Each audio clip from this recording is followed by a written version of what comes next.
I now give the floor to Mr. Khaled Khiari.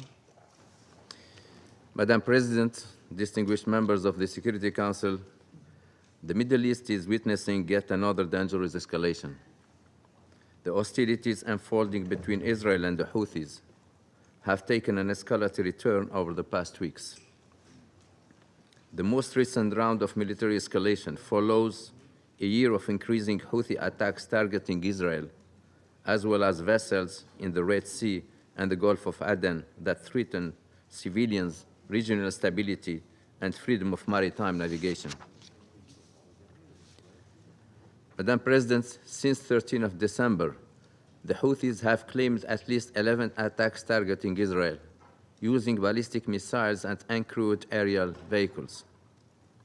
On 19th of December, Israel conducted airstrikes that targeted energy and port infrastructure in the Houthi-controlled ports of Hudaida, Salif, and Ras Isa, as well as Sana'a. The Israel Defense Forces claimed it was hitting military targets. 9 civilians were reportedly killed, and considerable damage occurred to the Red Sea ports that has reduced their capacity.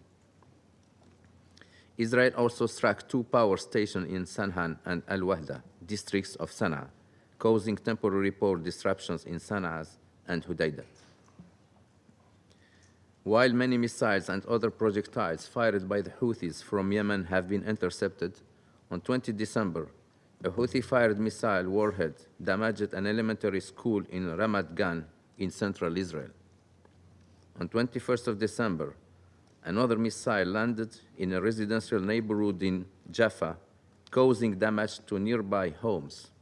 16 civilian injuries were reported in the latter incident, including a 3-year-old child. On 26 December, IDF airstrikes targeted Sana'a International Airport, the Red Sea ports on Yemen's western coast, in addition to power stations in Sana'a and Hudaida, which the IDF said were being used for military purposes. The risk of disruption to vital humanitarian operations at a time when millions of people in Yemen are in need of life-saving assistance are of grave concern. The IDF's 26 December strikes on Yemen have reportedly resulted in at least 6 killed and dozens injured. A United Nations Humanitarian Air Service crew member was also injured when the airport was hit. A high-level UN delegation headed by World Health Organization Director General Dr. Tedros was also at the airport in Sana'a when it was struck. The delegation has just concluded discussions on the humanitarian situation in Yemen and the release of UN and other personnel detained by the Houthis. The United Nations continues to call for the immediate and unconditional release of all UN and other personnel arbitrarily detained by the Houthis. Madam President, I reiterate the Secretary General's grave concern about intensified escalation. I also echo his calls that international law, including humanitarian law as applicable, must be respected by all parties.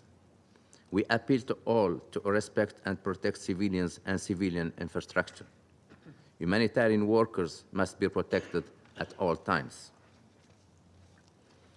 Madam President, we condemn attacks claimed by the Houthis, including on the Santa Ursula in the Arabian Sea on 27 December. The US forces targeted Houthi military facilities and weapons systems in Yemen on 16 and 21st of December, reportedly in response to Houthis' maritime attacks. There have also been unconfirmed reports of airstrikes on 27, 28, and 29 December in different parts of Yemen. We reiterate that attacks originating from Houthi-controlled area in Yemen must stop. Security Council Resolution 2722 must be fully respected in its entirety, which demands that all attacks in the Red Sea must cease. No cause or grievances can justify continuation of these attacks. Attacks in Israel and Yemen, as well as in the Red Sea, are of grave concern. Further military escalation could jeopardize regional stability, with adverse political, security, economic, and humanitarian repercussions. Millions in Yemen, Israel, and throughout the region would continue to bear the brunt of escalation with no end. We must do our utmost to reverse this negative trajectory and support comprehensive efforts to end conflicts in the Middle East. We must preserve a path towards sustainable peace and stability that benefits all the peoples of the region. Thank you, Madam President. I thank Mr. Khiari for his briefing. And I now give the floor